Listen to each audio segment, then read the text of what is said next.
안녕하세요. 사랑하는 나가는 교회 교우 여러분, 그리고 주의 말씀을 함께 기쁨으로 읽어가는 그리스도의 형제 자매된 교우 여러분, 오늘 우리가 읽을 주의 말씀은 욥기 38장 말씀입니다.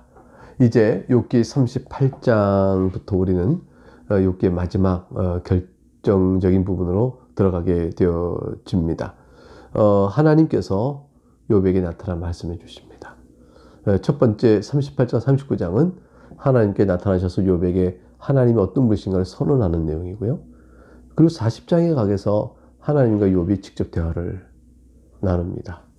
그리고 이어서 41장 34절까지가 하나님께 다시 한번 하나님 어떤 분인가를 선언해주고, 그리고 이제 42장에 가서 욥의 회개가 등장합니다.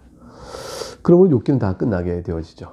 자, 하나님께서 이제 나타나 하시는 말씀을 38장에서 듣게 보겠습니다. 이건 굉장히 흥분되는 상황인 거예요.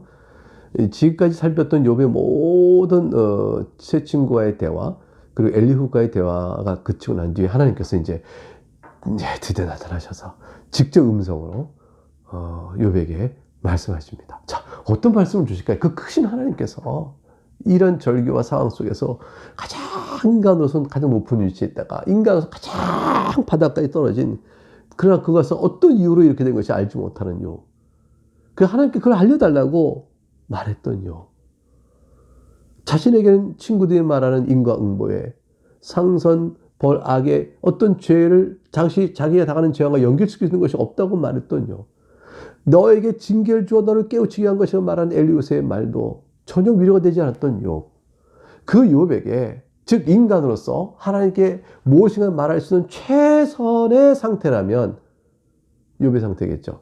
가장 의로운 이가 가장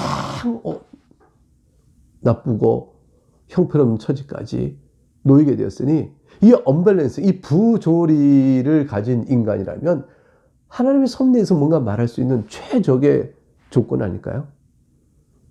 가장 억울한 사람인 같은 거잖아요. 가장 뭔가를 하나님께 물어볼 만한 위치에 있지 않을까요? 가장 의로운 경건한 욥, 그러나 가장 어떤 악인이 받을 것보다 더 큰 비참함을 갖고 있는, 재앙을 받고 있는 욥. 그러한 욥이라면 인간으로서 하나님께 뭔가를 말할 수 있는 인간의 상태로서의 가장 합당한 위치에 있는 자 아닐까요? 자, 오늘 하나님께서는 이러한 욥에게 무엇을 말씀하시는지 한번 보겠습니다. 1절에 보니까 이렇게 되어 있습니다. 그때 여호와께서 폭풍우 가운데서 욥에게 말씀하여 이르시되, 2절, 무지한 말로 생각을 어둡게 하는 자가 누구냐?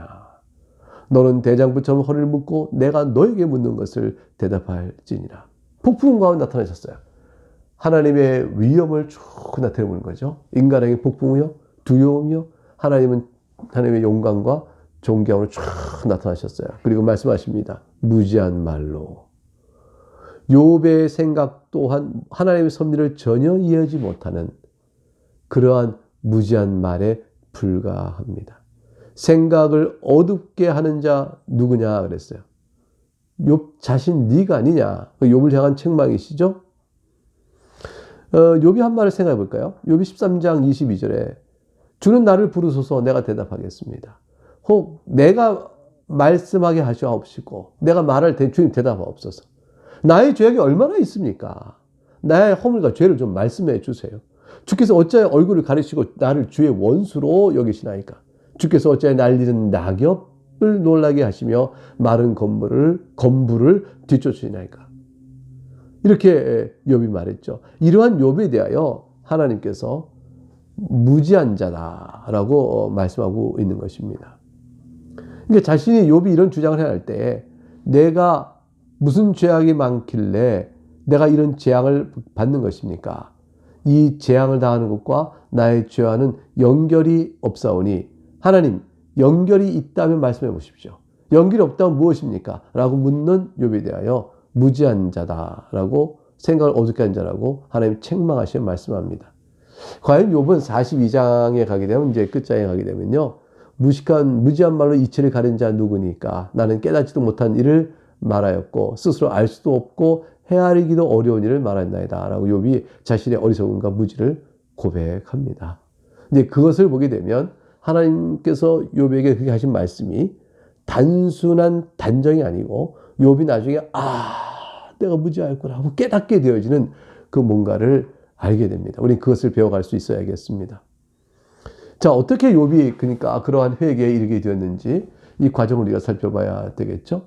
하나님께서는 38장에 욥에게 나타나서 첫 번째 입을 열어 말씀하실 때 책망하셨지만 그 다음부터 하신 말씀은 뭐냐면 하나님께서 천지 만물을 창조하신 분으로서 이 천지 만물을 창조하신 그 신비로움을 네가 아느냐라고 물으십니다.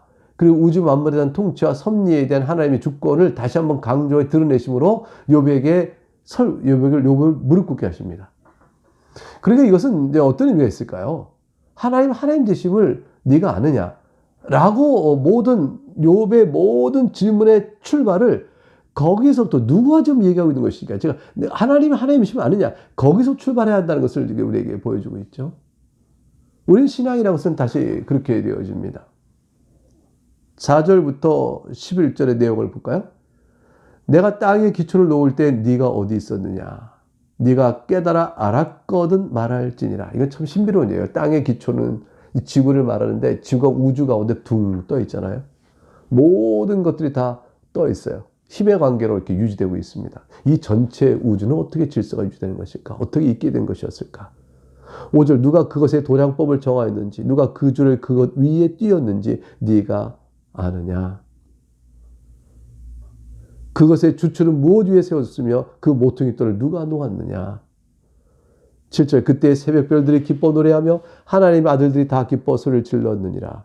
천지 창조하심을 보고 천사들도 다 기뻐하셨다라고 말합니다. 그 아름다운 영광을 보고 말이죠. 8절에 바다가 그 모태에서 터져 나올 때에 문으로 그것을 가둔 자가 누구냐? 바닷물이 넘쳐 흐를 때 땅의 경계를 넘지 않도록 다 하나님 정하셨지 않습니까? 9절에 그때 내가 구름으로 그곳을 만들고 흑암으로 그 강보를 만들고 한계를 정하여 문빗장을 지르고 11절 이르기를 네가 여기까지 오고 더 넘어가지 못하리니 네 높은 파도가 여기서 그칠지라 하였노라. 하나님께서 땅과 물을 가르치고 바다와 육지를 만드시는 내용들을 우리가 창세기를 보면 상상이 나죠? 그것들을 쭉 언급하고 있습니다. 하나님께 천지를 창조하셨습니다. 인간은 그 가운데 살아갑니다. 그 가운데 살아가며 천지를 지으신 하나님의 놀라운 지혜를 우리가 알아갈수록 자연을 연구하여 알아갈수록 우리는 찬송을 올려야 마땅합니다. 하나님께서 그것을 지금 물으시는 거죠. 오늘날 많은 과학자들이 자연의 이제 물질적인 세계의 운영 원리를 조금씩 알아서 우리가 생활의 필요와 이런 연구를 하여 자연을 이렇게 이용하는데 그것을 알아가는 그 지식 때문에 마치 자신이 자연을 지배하는 자처럼 착각할 수가 없죠. 우리는 하나님 만드신 이 자연 설계의 지식을 좀 배워 이렇게 설계하신 하나님의 지혜로움과 권능을 탐복하고 찬송할 따름이며 그래서 그걸 통해 유익을 얻어갈 따름인 것이죠. 인간은 교만할 수가 없습니다. 자연을 참으로 아는 자라면 어찌 교만할 수 있을까요?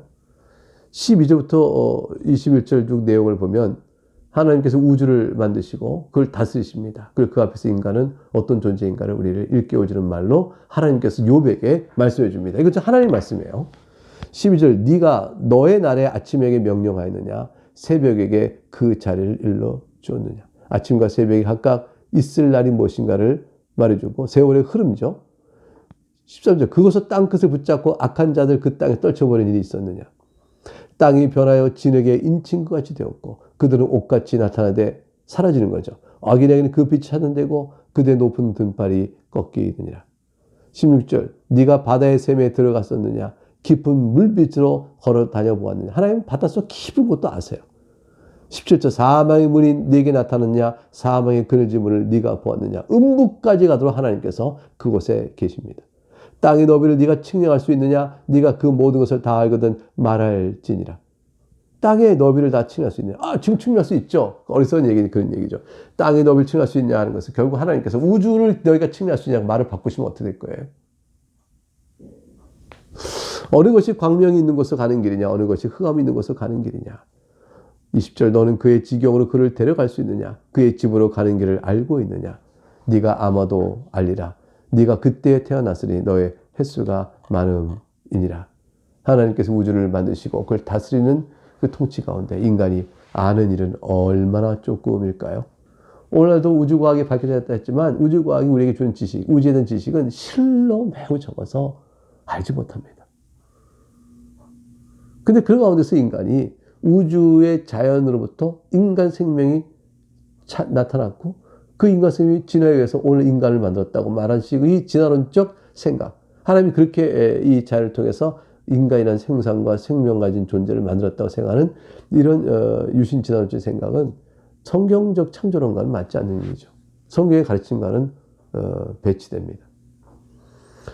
이제 22절부터 내용을 쭉 읽어가게 되면 천체와 기상을 주관하시는 하나님의 크신 능력을 설명해 갑니다. 네가 눈 곳간에 들어갔었느냐? 우박 창고를 보았느냐? 내가 환난 때와 교전과 전쟁의 날을 위하여 이것을 남겨두었노라. 하나님께서 섭리 역사를 위하여 자연을 지배하고 있음을 설명하시면서 눈 곳간, 우박 창고 이런 걸 얘기해요. 눈이 내리고 우박이 내리고 그리하여 교전과 전쟁의 날에 환난을 더하기도 하고 또 전쟁을 막기도 하시는 그런 일들이 있으니까요. 자연 질서를 사용하셔 역사의 통치를 이루어 가시는 하나님을 드러내주고 있는 겁니다. 24절 광명이 어느 길로 뻗치며 동풍이 어느 길로 땅에 흩어지느냐? 누가 홍수를 위하여 물길을 터주었으며 우레와 번갯길을 내어주었느냐? 누가 사람 없는 땅에 사람 없는 광야에 비를 내리며 황무하고 황폐한 토지를 흡족하게 하여 연한 불이 돋아나게 하였느냐? 비에게 아비가 있느냐? 있을 바오는 누가 낳았느냐? 얼음은 누구의 태에서 났느냐? 공중의 서리는 누가 낳았느냐? 물은 돌같이 굳어지고 깊은 바다의 수면은 얼어붙었느니라. 네가 묘성을 메어 묶을 수 있으며 삼성의 띠를 풀 수 있겠느냐? 너는 별자리를 각각 제때 이끌어낼 수 있으며 북두성을 다른 별에게로 이끌어갈 수 있겠느냐? 천체 별들의 세계를 보시면서 하나님께서 이 별들 세계에 있는 것들 하나하나를 이끌어 가시는 우주 만물을 다스리는 하나님을 보이시죠? 하나님께서는 지구에 있는 어떤 기상현상을 다스리는 분이 아니에요. 우주 가운데 지구는 지극히 작은 하나님 점 같은 존재지만 이 큰 우주를 하나님께서 다스리신 분이에요. 그것들을 있게끔 하신 분이에요. 욥기는 그 신비한 천체 물리적인 지식들을 그냥 반영해서 씁니다. 네가 하늘의 궤도를 아느냐? 하늘로 하면 그 법칙을 땅에 베풀게 하겠느냐? 하늘에도 질서가 있다고 하나님께서 말씀하세요. 네가 목소리를 구름에 넘치게 하여 구름에까지 높여 죄송합니다. 네가 목소리를 구름에까지 높여 넘치는 물이 네게 덮이게 하였느냐? 네가 번개를 보내어 가게 하되 번개가 네게 우리가 여기 있나이다 하게 하겠느냐? 번개를 다스려 종속시켜 자기를 다스릴 자가 없고 구름에까지 넘쳐 비를 내리게 하는 일에 자기가 임의로 주권적으로 결정할 자가 인간 가운데 아무도 없죠. 36절 가슴속의 지혜는 누가 준 것이냐? 수탉에게 슬기를 준 자가 누구냐? 동물들의 그 조화로운 모양도 각각 누가 주었느냐? 누가 지혜로 구름의 수를 세겠느냐? 누가 하늘의 물주머니를 기울이겠느냐? 티끌이 덩어리를 이루며 흙덩이가 서로 붙게 하겠느냐? 이것들이 다 자연질서의 조화의 모든 결과물들은 하나님이 향하신 것임을 말씀합니다. 39절부터 41절을 보게 되면 각종 동물의 생태와 이를 돌보시는 하나님의 섭리에 대해서 말씀이 주어지고 있습니다.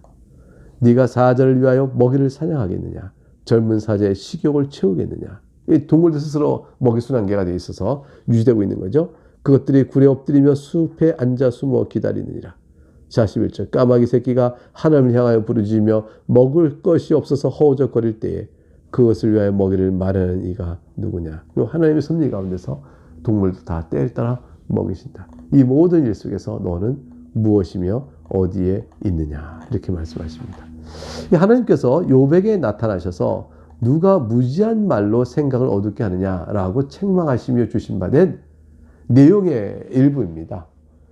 이제 우리가 오늘 이렇게 살핀 말씀에 이어서 내일 이제 39장을 볼 때 계속 이어서 하나님께서 어떠한 하나님이신지를 보여주신 내용을 살펴보게 되거든요. 하나님께서는 그것을 보이심으로 욥에게 이미 욥을 하여금 무지함을 깨달아 주 앞에 회개하고 나오는 길로 올 수 있도록 하나님 이미 이렇게 작용하고 계십니다. 자, 그 내용을 여러분 오늘 내용을 통해서 과연 욥에게 이 말씀이 어떻게 답이 될 수 있는 것인지 여러분 짐작하십니까?